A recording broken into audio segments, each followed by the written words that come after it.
Okay, Tyler McGee here. Just wanted to address a question that I had talking about some more specifics about the stretch in transition and some ways to work on that to help you use that in your golf swing to produce a little bit more energy. Again, it's going to be a bit dependent on how you move as a person, on how much this contributes to the power in your swing. Some people you're going to see them when I'm talking about stretch, basically how the lower and the upper body are interacting. Some players you're going to see a very small amount of stretch and then produce a lot of power, and then some you're going to see a bigger amount of stretch to produce energy. But I'm going to talk about some drills to help you do that, and some ways to use it in play. So I got hybrid today. I don't really hit hybrid a ton on the video, so I thought I would mix it up a little bit and use it for this video.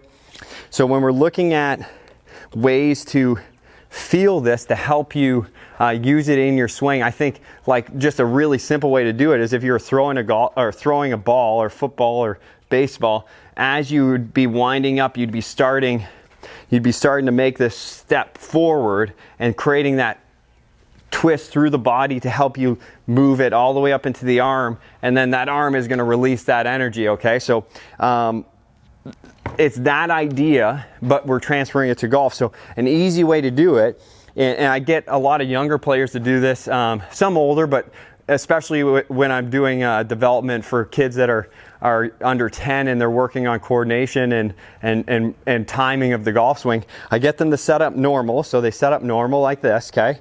And then we drop the left foot back to the right. So just like this. Okay, this is sort of step one of this. Left foot back to the right, and then as they swing back, whenever they want, but usually around chest high, they're going to start stepping forward, and then you're going to see that natural stretch happen with that type of drill. It's a more advanced one is you start normal, and then as you go back, as you start moving that club, you're going to step, and then you're going to go back into it. So I'm going to hit those two. I think those are really simple drills.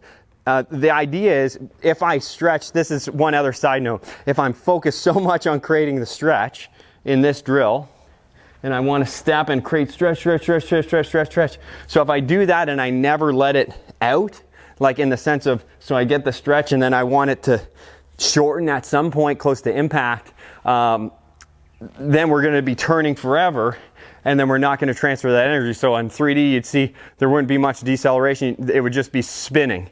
Okay, so if that happens, it's going to be hard to produce power. That's usually I see that in players that are trying to get super open. They're trying so hard to get open that they never close that. They never let the arms get back in front or get matched up with them at impact. Okay, so just that's a sort of warning when doing this drill. So if I go first drill, so I go feet together, step, as I'm about 3/4 back, so normal setup, feet together, step, and then swing through. It's a little bit harder to hit the center of the face because obviously you're moving a bit more, but it's a great drill for you to work on that feeling. And you want to do it maybe about 70%. You don't have to try to pound it when you're doing this. So you go feet together. So I go good setup, feet together, step and swing through. So that one was pretty good. I wouldn't mind hitting them all like that. So that was just about 105 miles an hour. Pretty neutral attack. Ended up going 270, so pretty good for my hybrid. Maybe I should hit more like that. Okay, so doing it again. This is the more advanced version. As I'm moving the club away, I'm going to let, sort of as I work to the knee here, I'm going to start letting that foot move, and then I'm going to put it back down and see if I can time it up. Just a groove thin, but decent. A little bit of a pull. A little faster, actually. That was 107. And then you can play around with this and figure out which one you find translates the most.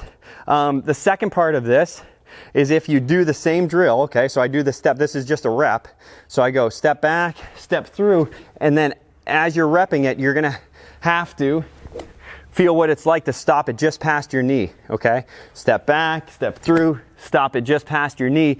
That's going to help you remain in control and use the muscles that I want you to use through impact to help deliver a good strike. That one, if you're going to do that, I'd go down to like, here, I'll do one with like a 9-iron or something, just with the same idea. You can't go as fast when you do it this way though. So we're going to go good setup, okay? So I'm working the foot back and then I have to stop it post impact here. Okay, and that's like, you know, 50%, like I feel 50%. It still had a lot, it was 80 miles an hour, so there's still speed there, but I don't want you going fast in that because it's gonna put a lot more force through your body. So you wanna just do that slow step, and then you gotta stop it, and that's gonna help you create that nice stretch, but then also deliver that energy into the ball. Give those drills a try. I think you'll see some nice improvement. If you're having a tough time hitting the face, just slow it down a little bit, and then once you start getting that solid contact, then you can start speeding it up. With the young kids, I always say you gotta finish in balance, 3-second hold when you're doing this type of drill.